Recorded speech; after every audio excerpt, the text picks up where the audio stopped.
la diaspora béninoise s'intéresse enfin et s'active autour de ce qui se passe au pays. C'est très bien comme ça. C'est très bien. Il y en a qui critiquent avec une virulence consommée. C'est pas grave, ça. Il y a d'autres qui approuvent ou désapprouvent. Tout ce débat au sein de la diaspora béninoise est quelque chose qui m'a motivé pour venir, pour dire, puisque certains ont soif de vérité et d'autres veulent entendre un peu quelques commentaires sur le déroulement de l'activité politique dans notre pays, qui peut être très intéressant d'échanger avec la diaspora, notamment les membres de l'Union progressiste, les sympathisants de l'Union progressiste, et d'autres personnes qui viennent écouter pour savoir, bon, mais de quoi s'agit-il?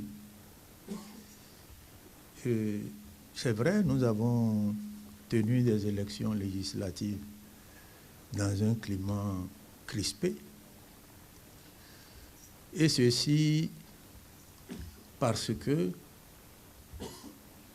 nous avons adopté de nouveaux textes qui organisent le système partisan et que nous avons jugé pour nous, à l'Union progressiste, que la question principale, la question essentielle qui oriente ce qui se passe dans notre pays, que c'est l'organisation politique.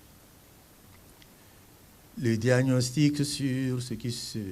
Enfin, depuis longtemps, on peut dénoncer, on peut critiquer, depuis des années. Mais la question qui est sur le tapis est de savoir, on fait quoi? On fait quoi? Je vais vous lire ce que l'Union fait la nation, autour de laquelle l'Union progressiste s'est construite.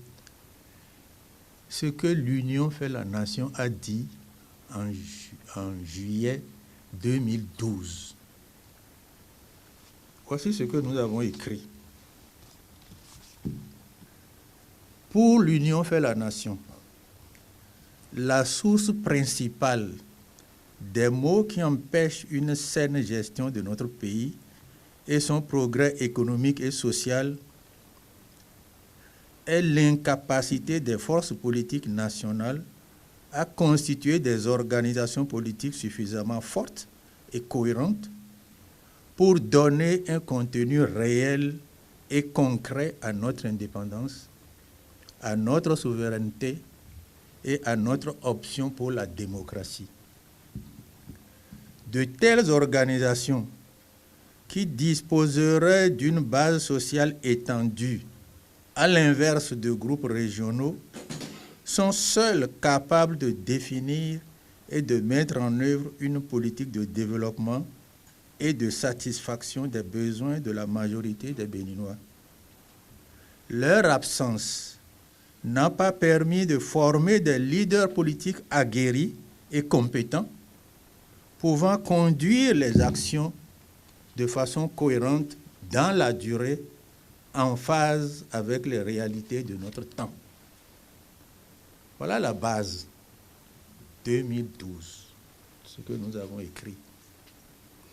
Et c'est l'axe principal de notre action, de notre démarche, construire des forces politiques capables de définir des politiques, de proposer des solutions alternatives si elles estiment que ce qui se fait ne convient pas, et capables de le faire dans la durée. Et nous concluons que l'absence de telles forces dans notre pays est la cause principale des maux dont nous souffrons.